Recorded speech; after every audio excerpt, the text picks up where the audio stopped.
Today I explain how the new Black Clover chapter hints at a possible traitor among the Black Bulls, and also the death of a certain Black Bull member who will then turn into a paladin, and also Yami's devil heart. It's almost time. The new chapter kicks off with Lucius sharing thoughts with Yuno, expressing that the Clover Kingdom appears to hold a deep affection for Asta. He implies that even if Asta was still alive, he wouldn't stand a chance of returning, since Lucius has already taken care of this possibility. Then the focus shifts back to the Witch Forest, hinting that Lucius was the reason behind Damnatius' actions, aware that the Black Bulls were planning a rescue for Asta. This supports my last prediction. Lucius must have some knowledge, or at least some assumptions about Asta's survival. As I pointed out in my previous chapter review, we are left with only two plausible scenarios. First, it could be that Lucius suspects that Asta was involved in the battle in the Land of the Sun, because no one there should actually have the ability to defeat 3 paladins, let alone the paladin dragon. Especially if, for example, Lucius could have actually seen in the future that the paladins won, but they never returned. Then of course he would think that only Asta could cause such an effect, just as Lucius already explained when he fought Yuno. This is particularly plausible if Lucius is aware that Astaroth could be linked to both Asta and the Land of the Sun. We mustn't underestimate Lucius' knowledge of past events. Despite his apparent inability to use his time magic to delve into the past, it's evident he is a keen observer. He possibly has loyal followers across the world, even in the underworld, so I wouldn't dismiss the chance that someone might have informed Lucius about it. Because if Lucius can't see Asta's future, he wouldn't be able to predict the Black Bull's attempt to bring Asta back, since Asta is out of his sight. However, this chapter gives an impression that Lucius knew precisely that the Black Bulls were planning to bring back Asta, indicating that he must have had some insight into their plans. Anybody in Lucius' shoes will naturally suspect that they were seeking assistance from the Witch Queen, given her immense power. It would be logical for them to recruit her to their cause in the war against Lucius Zogratis. Lucius didn't even question their motives, so there must be a reason why he knows exactly what they are trying to do. Of course, this could also have something to do with time magic, which shouldn't really be possible in this case though, because Asta is literally part of this whole scene, so Lucius shouldn't really see what's actually happening. But we don't really know how exactly Asta is allowing or influencing the uncertain timeline. So let's just keep that in mind. It could be that simple, he just used time magic. If it's not time magic, then it suggests, whether we like it or not, that there's a high probability of a traitor within the Black Bulls, a suspicion I've had ever since Nacht was introduced. I've always told you, don't trust Julius and don't trust Nacht.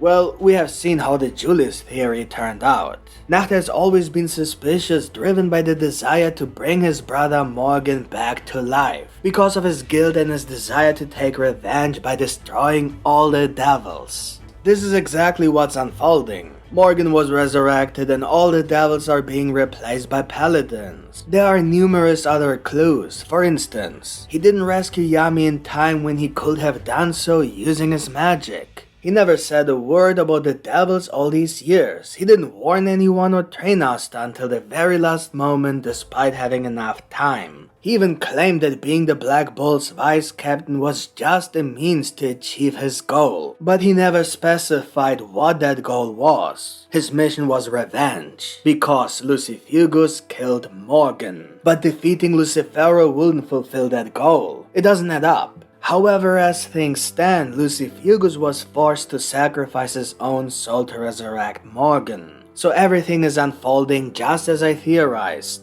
And let's not forget that Nacht was literally Julius' spy, or maybe Lucius. How else could Lucius communicate with his siblings all these years without having teleportation magic? There must be a way for him to get to the Spade Kingdom quickly. So if there's a traitor, it can only be Nacht.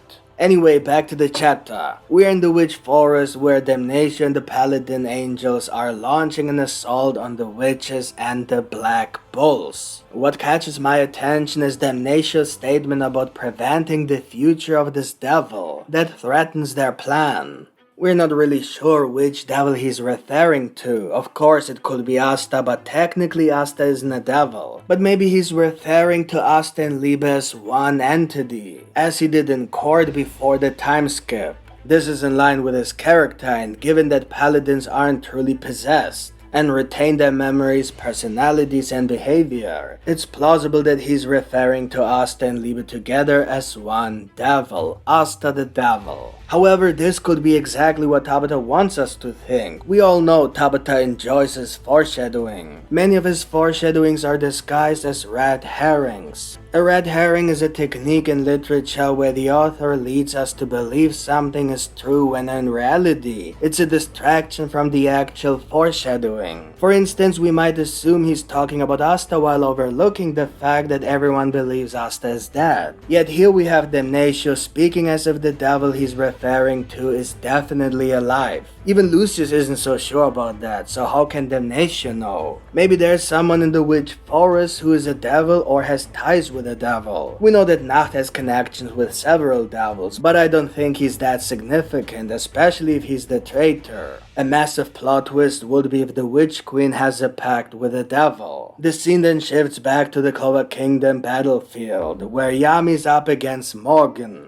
Their fight has already begun and Yami looks to be in bad shape. He's covered in wounds. The last time we saw him, he was still in pretty good condition. This suggests that given Morgan's good condition, Yami is considerably weaker. This makes sense, as the purpose of the paladin is to be multiple times stronger than the person who turned into a paladin. Morgan was always being regarded as a counter to Yami in terms of strength and potential. The paladin form unlocks the user's full potential and adds extra power. Yami doesn't stand a chance. However, let's not forget that Yami still has his devil heart. He is on the brink of becoming a devil, or a devil host, or a devil magic user, or the legendary demon god from the Yami clan, you get the idea. However, let's not overlook the fact that Morgan hasn't used his devil magic yet either. As we know, he's most likely possessed by Lucifugus, who is likely the dark magic devil according to another of my theories. Therefore, we should soon see Morgan wielding dark magic, probably far more potent than Yami's dark magic. Of course, we can't predict the power level of his magic once his devil heart awakens. Morgan says that the disturbances in the Witch Forest are obstructing Lucius' goal. This implies that my paladin network theory could be at least partially true, suggesting that all paladins are connected with each other. So Lucius either informed his paladins about the Witch Forest or they already knew because Lucius wanted them to. Given their minds are completely under Lucius' control, it wouldn't be a problem if they constantly know what Lucius is thinking. It's like they share a collective consciousness. Morgan then goes on to say that Yami too will be resurrected to fight on their side.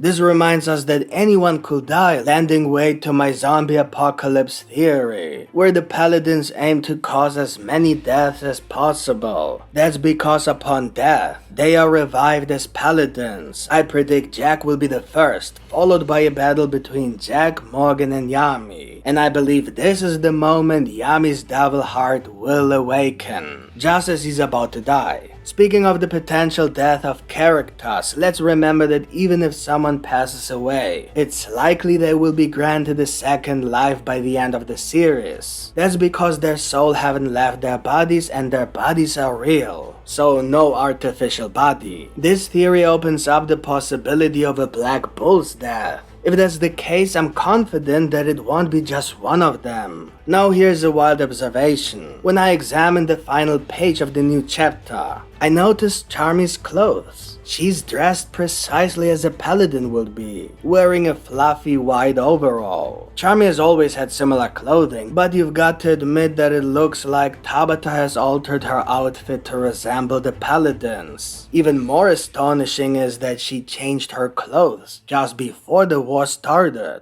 So either it's nothing and it just happens to look a little different, or the Black Bulls are in big trouble. Speaking of clothes, the paladins definitely have a distinctive style. Based on this, Grey is also theoretically at risk of becoming a paladin. This can then be used to advance the romantic plot between Gauche and Grey. Obviously there's something going on between the two, and let's face it, this man needs to stop getting nosebleeds from his sister. All this aligns with the theory that those who didn't transform into elves are at greater risk of becoming paladins. And that's it. Let me know in the comments what you think of my chapter review and the new chapter. And if you enjoyed this video, then please leave a like. And if you want to see more Black Clover content, then subscribe to this channel with the notification bell activated. Thank you for watching and see you next time. Bye.